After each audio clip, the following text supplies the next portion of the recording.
Hey gang, it's Maria here with episode 34 of Goalie Training Pro TV, and I know that it's episode 34 because Sarah just went, So this is going to be a little fireside chat. See my fireside chat. A little fireside chat about nutrition. It's going to be a short episode today. Basically, I wanted to shoot this short episode because And I love it when you guys ask me questions or, share your ideas and your thoughts with me. So yesterday I sent out an email. You probably got it. If you didn't, check your email.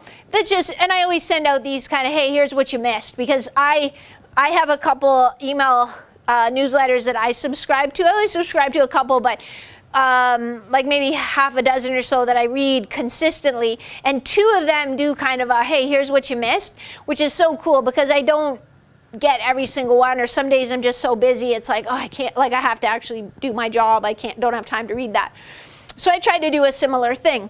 So just I was just like, and I just kind of put it together and put in the links, but I started off by going back to the article I did, which really was a share of an article from Precision Nutrition about how to get eating more vegetables and how to like eating more vegetables.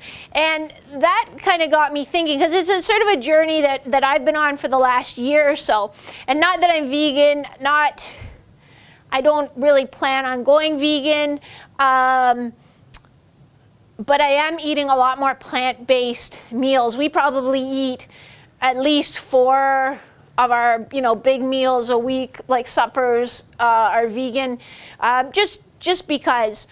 And so, I was thinking how your taste changes because, yeah, like I used to eat hamburger, like probably 20 years ago, I would eat McDonald's, and I actually love pizza. Pizza is probably my favorite food, and but when you stop eating those kinds of foods, especially those highly processed foods, when you start eating vegetables, it's kind of like, it's not.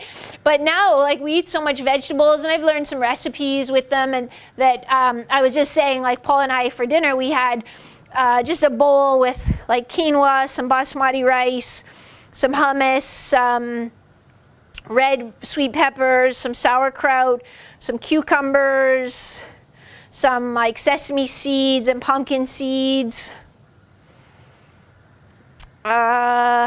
snow peas, and like when I was sitting down to eat it, I was like, oh, yum yum, like these vegetables look so good, and like there wasn't a sauce or anything on there. It was just some like curry powder and a little salt and pepper, and a fresh lime squeezed on top, but that was it. And so it's, it's neat because I wouldn't have thought even a year ago that I ate vegetables because it's like, well, yeah, you're supposed to eat vegetables and they're good for you. And, not that I dislike them, but it wasn't like the highlight of my meal. And now it's like so exciting. So then just one of you was like, oh, emailed like, looks like a good meal, low on protein. And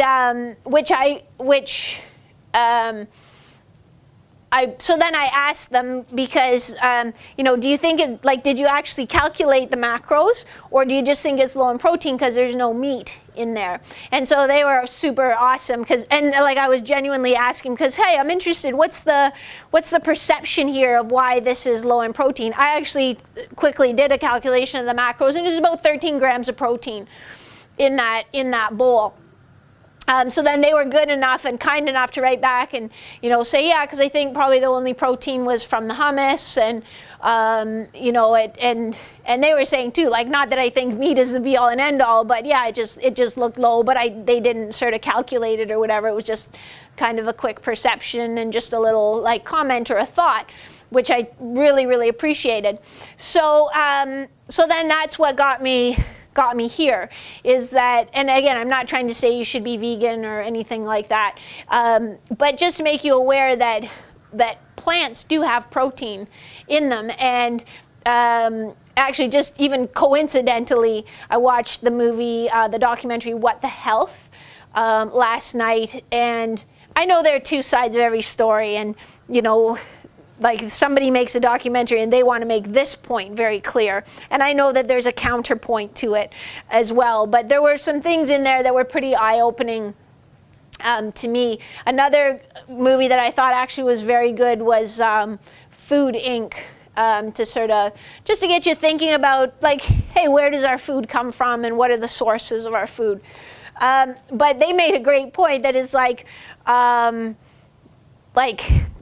biggest mammals, like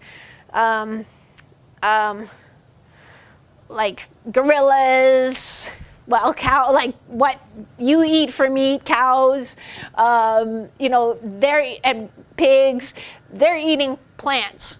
You know, so a gorilla is probably one of the most powerful mammals on the planet, and it is totally vegan. So, and they get all the protein that they need. Then the other thing is, you know, and even when I was telling Sarah what we were going to talk about today, she's like, well, but like, you know, I said it had, and you know, like somebody commented it didn't have enough protein, and she was like, well, what about what she ate the whole rest of the day? You know, so that was a good point too. It's that it's all within context, and I think we probably over prioritize protein.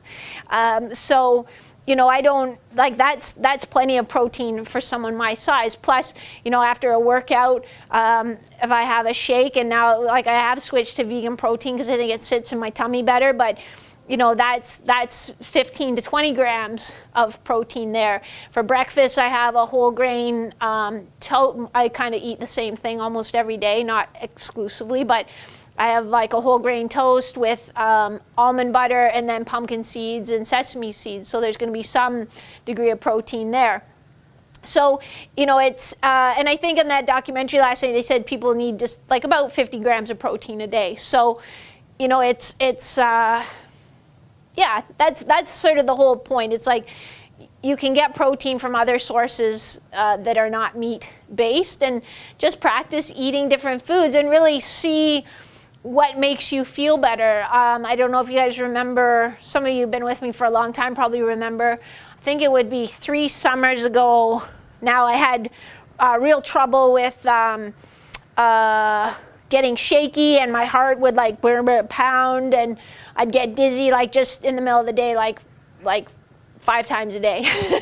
Be like, oh, I might be having a little mini heart attack. Oh no, it's good. So I did go to a doctor, like my family doctor, who was a new family doctor who didn't really know me, but you know, their answer was, well, we could put you on anti-anxiety medication, which is like, oh, I don't really think, you know, that's sort of the issue. And I was raised in a family of doctors. Like my granddad was a doctor, my uncle's a doctor, my dad's a doctor, my brother's a pharmacist, and there's a very science-proof-based family. So, but you know, just through that experience, like, I'm just going to try eating different foods, see what responds better. I did that spit DNA test. I don't know if you remember, we did an episode on it where it analyzed my DNA to see which foods I was sensitive to, and that highlighted a lot of things. Number one is that I'm sensitive to caffeine, and I also I like coffee, so that's a problem. So, you know, just find what works for your body. But I think too, you know, I think I digest better. I think my stomach feels better when I eat a little less dairy and a little less meat. But you know, you gotta find what works for you. But the point of this episode is that, yeah, like, your protein, what you eat for protein gets its protein from plants. So don't be shy to, you know, load up on vegetables. You can still get what you need out of that. You don't need to eat like a Brontosaurus burger for dinner. That's it. That's all I got for you. This is Maria from GoalieTrainingPro.com. Cheers.